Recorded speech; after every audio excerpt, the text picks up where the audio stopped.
Hello and welcome to Unprofessional Engineering. My name is James. And you got Luke. Luke, upon listener request. This is a listener request? Well, kind of. Listeners asking for great inventors of the female variety. Nice. So we were happy to oblige, and we are talking Oblige? Is that not the word? Oblige? Oblige. So I mispronounced it. Wow. I'm sorry. Wow. I'll let you keep going. Go ahead. No. You got it. I'm sorry. So we are going to be talking about the one and only Marie Curie. You're making this really awkward now. Come on, start talking. You're making me uncomfortable. Okay. We are talking about her. It turns out she's pretty good at stuff. Yeah, and her name isn't Marie Curie. That was the biggest surprise of all. So sort of? It was for me. So her real name is Maria. It didn't change. Fun fact, it didn't change from Maria to Marie until she got to Paris. I guess it's just she got all fancy pants. I guess it's just the way they pronounce it. Maybe the French language didn't let the at the end of the name. I'm not sure. Maybe. And I want to hear you pronounce her original Polish last name. Go ahead. Oh, obviously it's Sklodowska. Maria Sklodowska, born in November of 1867. November 7th. Yes, exactly. In Warsaw, Poland, right? It was occupied Russia at that point. Did you know that? I did know that. So isn't that crazy that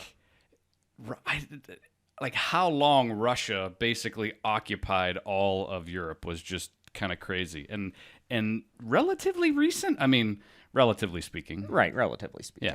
Yeah.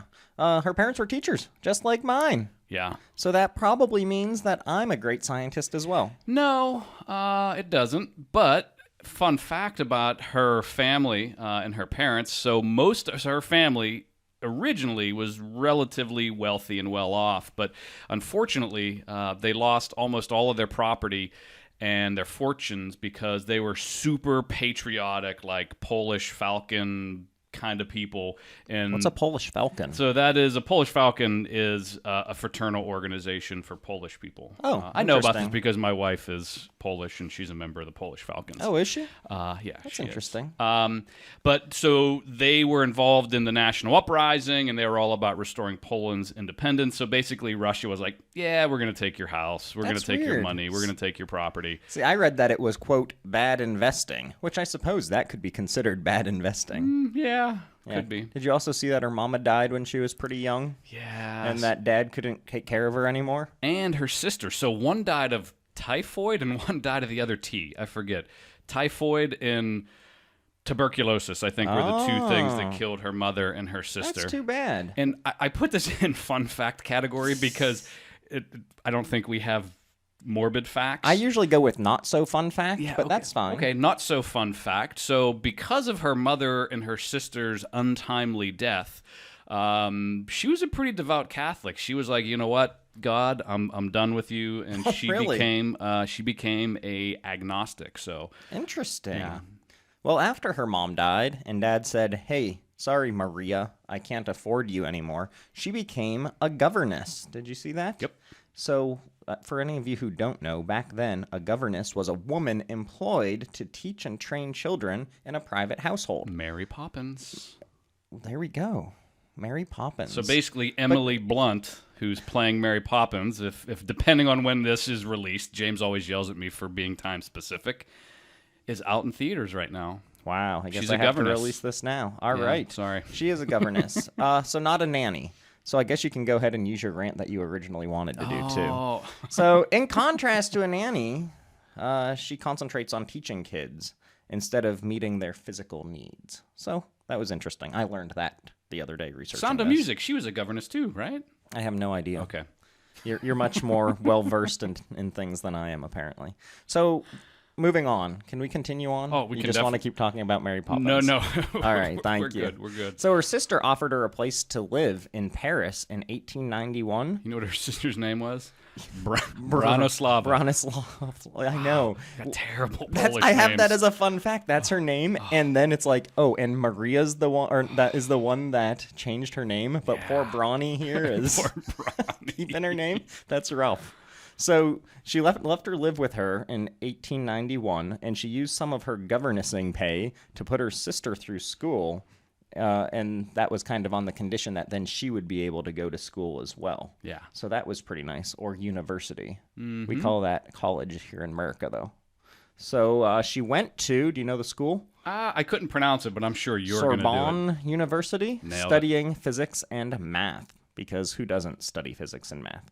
She met her main squeeze, Pierre Curie. Which is where she obviously got the last name Curie, because it just looks much better on a Nobel Peace Prize. Apparently. That's how that usually works. See, now if I thought she just changed her name to that randomly? I didn't. Well, number one, I didn't know that she a lot of scientists keep especially female scientists, they keep their maiden name because the recognition that happens and goes along with it, and they want to make sure that it's tracked back to their maiden name. I see. Which apparently she didn't do. She didn't. No. It feels like she didn't have too tight of a tie with the family, though. Interestingly, her and Pierre, so they met at school. They were both teaching at the same place. Their love for the sciences is what brought them together. And actually, she was just trying to snake some laboratory space, apparently. I guess it was super difficult to find lab space, and they ended up working together. Yeah, well, that's cool. It's kind of like us. Our love of engineering has brought us together. Yeah. So you're like, maybe not. And so he proposes, right? Uh-huh. Fun fact, I guess we're going to call this. He proposes. She says no. Ooh. Because she wants to go back to Poland and teach in Poland. Oh, because she was homesick. Exactly. And Poland was like, yeah, you're a lady. You can't be teaching here and working here because Poland wasn't as progressive as France at the time. He says, I love you so much that I would go to Poland with you and just teach French in Poland. I would give up science for you. That's how much I love you. And she was like, oh, I love you too, Pierre, and came back, and they got married in 1895. Wow. July, to be specific. They then shot out a couple kids. Yeah. Did you see that? 1897, they had Irene. In 1904, they had Eve. And it turns out they weren't really so bad at the sciences either, which is kind of interesting. Her daughter, Irene, went on to win the Nobel Prize for chemistry. I didn't see that. Yeah, pretty crazy town, isn't it? So it's basically my parents' fault that I haven't won a Nobel Prize. It is. Yeah. It's really upsetting 100%. All right, so let's move on a little bit more about the science. Do you have anything else about their life you wanted to talk about? No. I mean, not the end. No. So basically, I think we're at the same point. I'm ready to start talking about the discoveries. The discoveries? Yeah. All right, well, before we do that, how about we just take a quick break for a word from our sponsor? Okay. So this week, we are sponsored by no one. Oh, I was thinking uranium was sponsoring us, or... I don't think, no. No? What was Black Pitch? Is that what it's called? I forget what it's remember. called. We'll find out later. But we do have some shout-outs. John A. wrote in. Good old Johnny. Not a big fan of yours, Luke. So that makes him okay in my book. So hold on. How come you only do shout-outs that are negative towards me? You don't do any towards you? Because they're all positive towards me. Have you met me? Goodness. JP has been touching base, calling us out for having recorded an episode well before posting it. So that was unfortunate. Steve F. basically said one of our episodes sounded like crap, so that was really nice. Thanks for that, Steve. Oh, audio-wise? Yeah.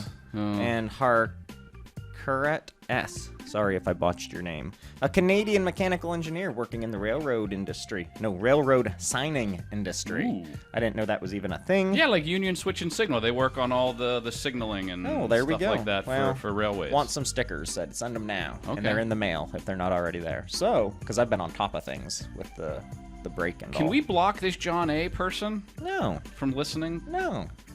He's a good listener. He just don't like your point of views on things. And I don't blame him. Anyways, if you have any point of view about not liking Luke or James or me, that's fine.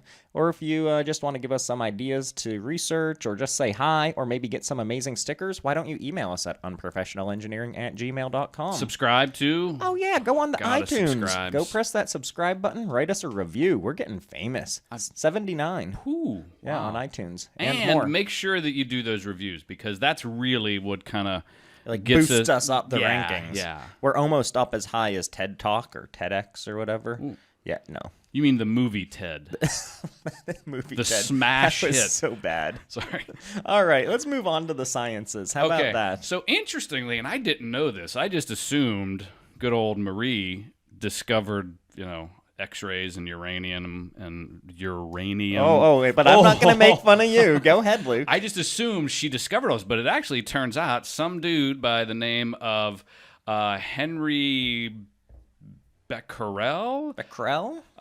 In 1896, he actually discovered that uranium salts emitted these X-rays, and whenever you would put them up against a plate, the X-rays would penetrate through the plate and leave this image. So he actually discovered this, and she just built upon that and wasn't actually the discoverer herself. Yeah, she found that a mineral called pitchblende, which I was just mispronouncing or misnaming earlier, contains uranium ore, which was way more radioactive than the pure element of uranium, which didn't make a whole lot of sense to her, right?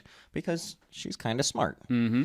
I wonder if she was gave her husband a complex, if he wasn't as smart as her. That's interesting. He was a pretty smart fella himself. Yeah, well, I don't know if My guess is playing Scrabble with those two was no fun. No, I'm so bad at spelling anyways. So further work convinced her that very large readings she was getting couldn't be just from uranium. Makes sense, right? So there was something else in there. So what did she go and do? She'd grind this stuff up, grind her bones to make her bread. Yeah. Grind it up. And what they found was that there was a new chemical element in there.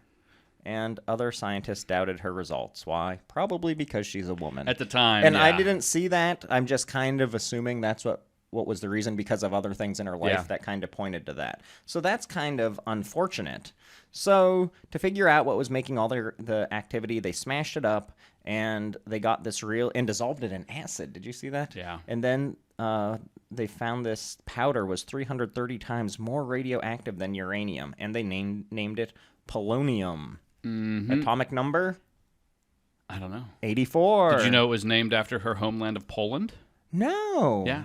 Oh, that's a good fun fact right there. Yeah. Fun fact? Shoot. It has no stable isotopes. I assumed there were no stable isotopes. You're I don't know what that means. Of course, but it's there's fine. no. So interesting thing. So one of the things that happened with all this research was they were making assumptions that based off of different chemical reactions and different things happening, that's what was causing the uranium to give off stuff. And her hypothesis was it's just the amount of uranium and amount of radioactive material. And this was all leading up to her hypothesis that there was something smaller than an atom. Ooh. And at the time, everybody thought the atom, there was nothing below the atom. And she was like, yeah, there has to be something else going on there. I don't know any of the stuff that goes into that, scientifically. But she was the first person to, through this research, say there's something smaller than an atom. This thing can be divisible, and that was pretty leading edge research at the time, and actually was what led up to there's things smaller than an atom. See, I've said this before, but some people, like her, or we did Da Vinci and other folks, Einstein, I can't even comprehend how their brain can make these assumptions or come up with these ideas. I'm just so stupid when you compare me to them. Well, most people. My guess is her secret power was she was radioactive. She was basically Spider-Man, is what you're saying. Basically Spider-Man. So you mentioned polonium. I did. She also, so that was in July of 1898. In December of 1898, they discovered another one, radium, named after the Latin word ray. So a second radioactive element, in 6 months. Well, it was part of the process when they were smashing that stuff up and dissolving it with acid. There was this gross liquid left over, and it was super bad as well. Well, they didn't know that. and apparently they took tons and tons of this pitch stuff you're talking about, and it got all boiled down to like this little tiny test tube. It was like a gram. I can't remember the exact amount she had, but it was like this super concentrated radioactive material from like tons and tons of that pitch blend or whatever you called it. Yeah, pitch blend. So that's super expensive stuff. Mm-hmm. So she actually worked with a company in Austria that would extract all the uranium because that's what they wanted for industrial use. And I kind of assume that it's actually for weapons research because I'm that guy. But anyways, for industrial use. And she just took the leftover, like tons of this junk off their hands because that's what she was interested in. So that was kind of neat. And like you said, they started working with these large quantities of the much more radioactive leftovers. And turns out they started to feel sick and tired, like me, every day, except probably a little bit worse. But that's because they had radiation poisoning. Yeah, so interesting thing about this. So between 1898 and 1902, so this is 4 years, they published over 32 papers, and one of them actually was like the precursor to using radiation to treat diseased cells. Interesting. So they were able to see that whenever diseased tumors, so whenever you had cancer, and we do this nowadays. So it's not a tumor.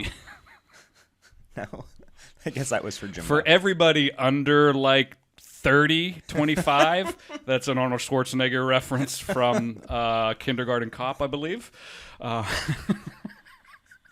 Sorry. So they found that they could reduce the size and actually destroy the tumor using radiation. And That's we cool. do that nowadays. We radiate very specific cells with radiation to kill tumors. Again, how can you be so smart in so many fields? It just hurts my head. And at the same time, It makes me feel bad. carrying around in your pocket. At the same time, We'll giving get to that yourself later. cancer. So it took until 1902 for Marie to isolate the isotope for radium.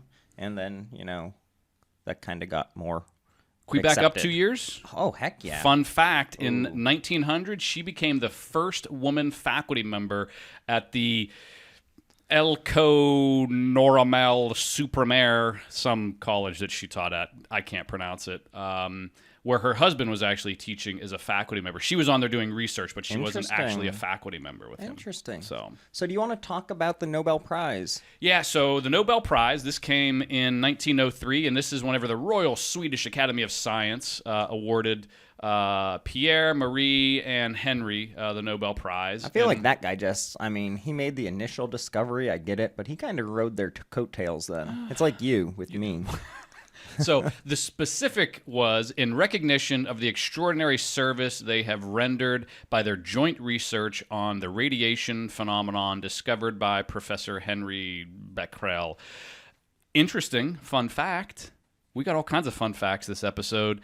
At first, they were only going to give this to Pierre and Henry because at the time, again, pretty male-dominated society happening with science and engineering and technology back then. But a whole bunch of women advocate scientists and some other people alerted Pierre, and Pierre was like, no, I won't do this.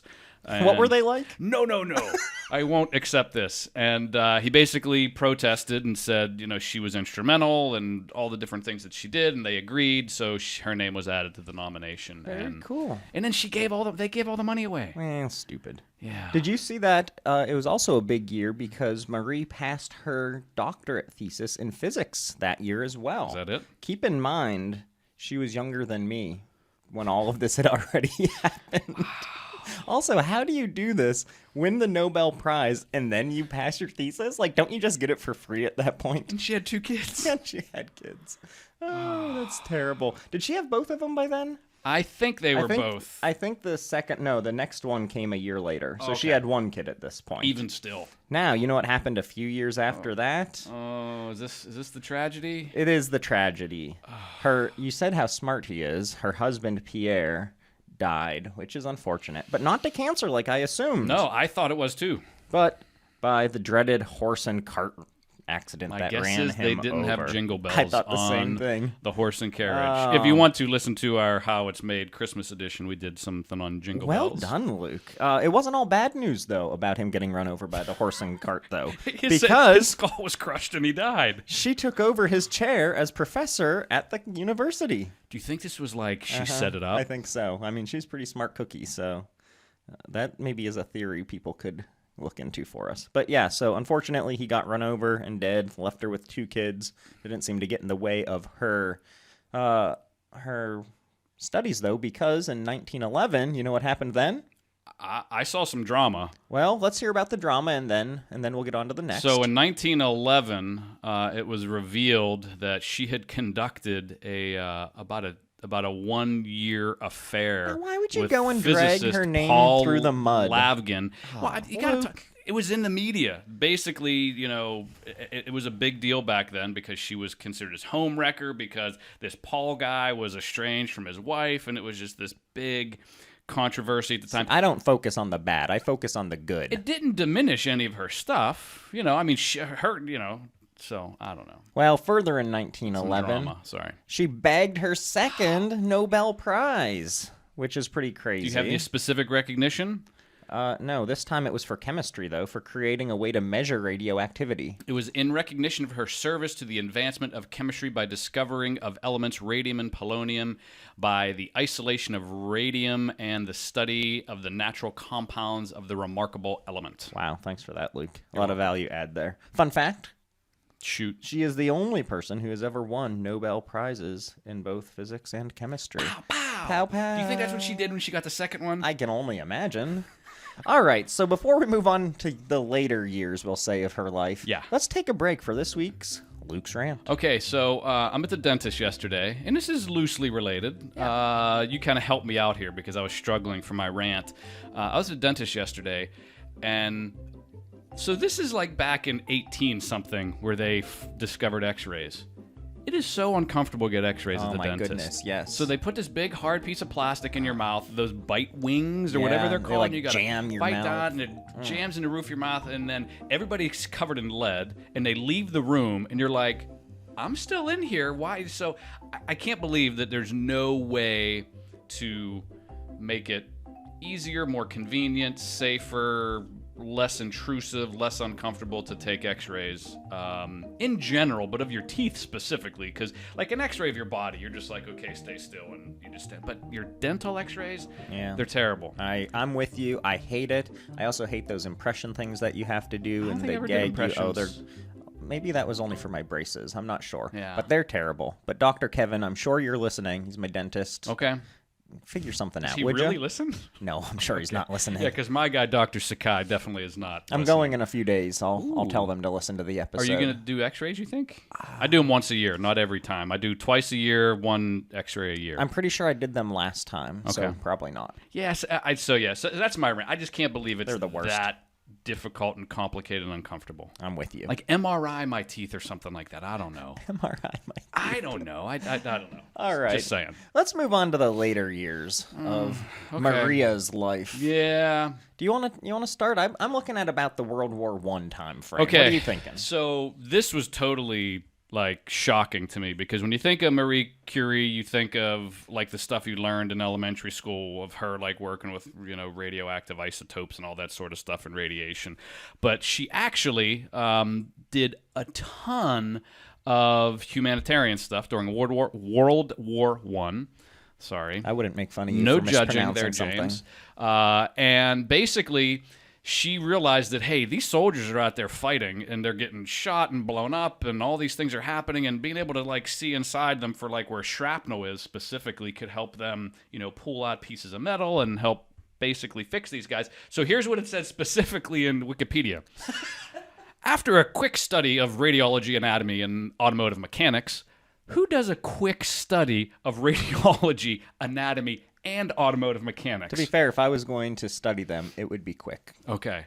So she basically produced an X-ray piece of equipment that fit onto a military vehicle, and it had all the generators and everything necessary, and like basically it was like a mobile X-ray station that she basically invented after quick study. So stupid. That's ridiculous. Yeah. So so they could like go to battlefields, drive and right just into the battlefields, check out what was wrong with So people. there was 20 mobile units, and then they had over 200 field hospitals that had these established. And the mobile units were lovingly called Petite Curies, which that's is cute. little Curies in French. I speak French. I know you don't, so I translate yeah, it for I'm you. not real good at the French. She also became the director of the Red Cross's radiological services in 1914, and her daughter helped a lot.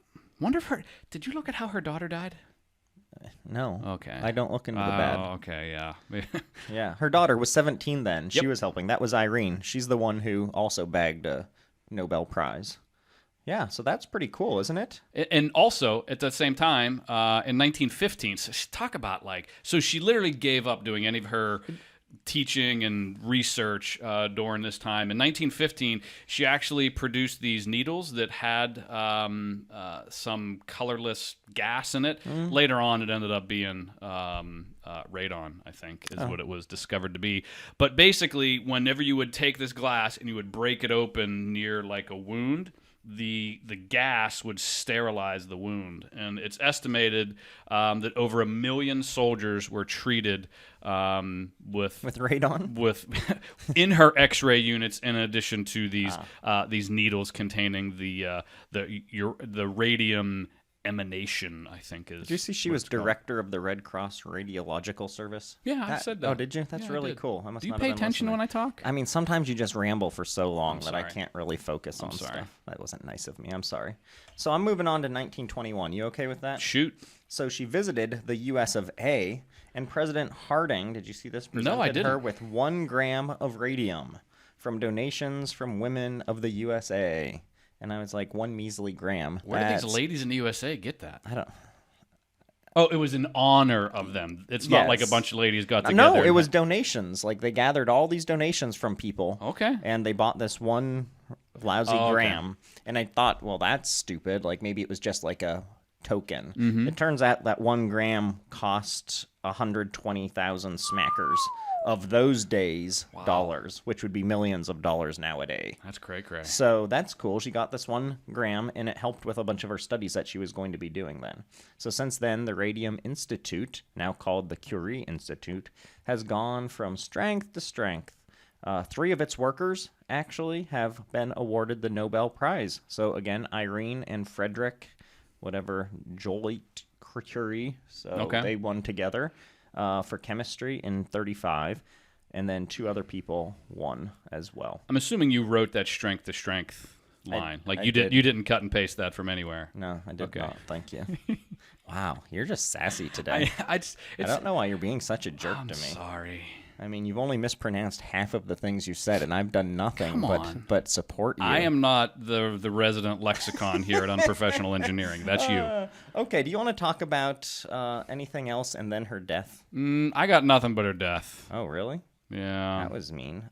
Did you see that she developed the Curie Foundation in Paris, and her sister, Bronnie, became the director of it? So I thought that was nice that she didn't leave her family behind, you know? So Bronnie went and did that. That was around 1932.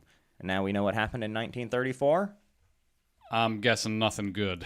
No, nothing good. Leukemia happened, and she died. Yeah. And we assume it was caused from all of this radiation that she liked to hang out with. It's a bone marrow disease. And it's so funny how, everything you read about her, I guess at the time they weren't capable of diagnosing specifically what caused it. And they all say, oh, more than likely her long term. It's like, she has bone marrow cancer that, how do you not know that came from her exposure to radiation? And it's interesting because they talk about in all the different places I looked, mostly Wikipedia, she would basically walk around with these test tubes of highly radioactive stuff just in her pockets. Like nowadays you would see guys that look like they were, in those yellow suits with big huge gloves and the movie Outbreak, carrying it with like a pair of pliers 10 feet away, where she's like, oh, let's take this uranium and throw it in my pocket, and I'm just gonna stroll around the laboratory here. Yeah. You like my strolling motion? I loved the strolling motion. Yeah, I mean, that's basically what she did with uranium in her pocket. Yeah. Which is crazy. I mean, they didn't know any better, right? They found out when she died. I don't think they did. I don't think they were like, obviously it's because she's hanging around all this stuff. But later on, later on, yeah, sure. yeah. So I don't know if these are not so fun facts. Yeah. So her casket, where she's buried, they actually have it lined in lead because of how radioactive her body expensive has and become. heavy. Imagine carrying that. And all of her research papers. Oh, it wasn't like an honor. It's because her body was. It's because her physical body is so radioactive. I don't believe that. No. It was in a video on the internet, so it has to be true. Look out, radioactive man. Exactly. Okay. So, and then also her papers were so radioactive, currently to this day are so radioactive that whenever researchers or whoever wants to look at her, her paperwork from that time, they actually have to put on a suit and look at her stuff with a suit on because it's that radioactive. I didn't see that. You wonder how she didn't die way earlier. I know. It's just like they're like taking showers and like this radioactive pitch blend stuff, and she ends up dying at 66. That's pretty good. The last sort of fun fact. Sort of? For me. Okay. In 1995, her ashes were enshrined in the Pantheon in Paris. She was the first woman to receive the honor. So we have conflicting stuff now. I'm saying her body's in a lead-lined casket, and you're saying her ashes. Well, I think they maybe have removed it and then it enshrined her there because it was in 95. Okay. So that's kind of interesting. Anything else from you? No, I was really impressed with the World War I stuff. I thought that was something I never knew before. And I never knew what her real name was. And I actually never knew she was Polish because her name was Marie Curie. I just assumed she was French until I realized she was from Poland. So, did you know she was Polish before you did the research? No. How many Polish women does it take to win a Nobel Prize? One. She did it twice. Yeah, and so Boom. My wife was so excited about this because she's Polish, and she was like, I was talking about during research. I think like there's some day of honor coming up. My wife read it in some Polish magazine she gets, and it was about Marie Curie. I don't know what the date is, but she's like, oh, it's coming up soon. I was like, oh, okay, cool. How about that? Yeah, interesting. Very interesting. All right, well, hopefully everybody learned something. I thought this was pretty interesting. This is a good one. Any other women, inventors, scientists, people in the technology world that you want us to research, let us know. Until next time. See ya.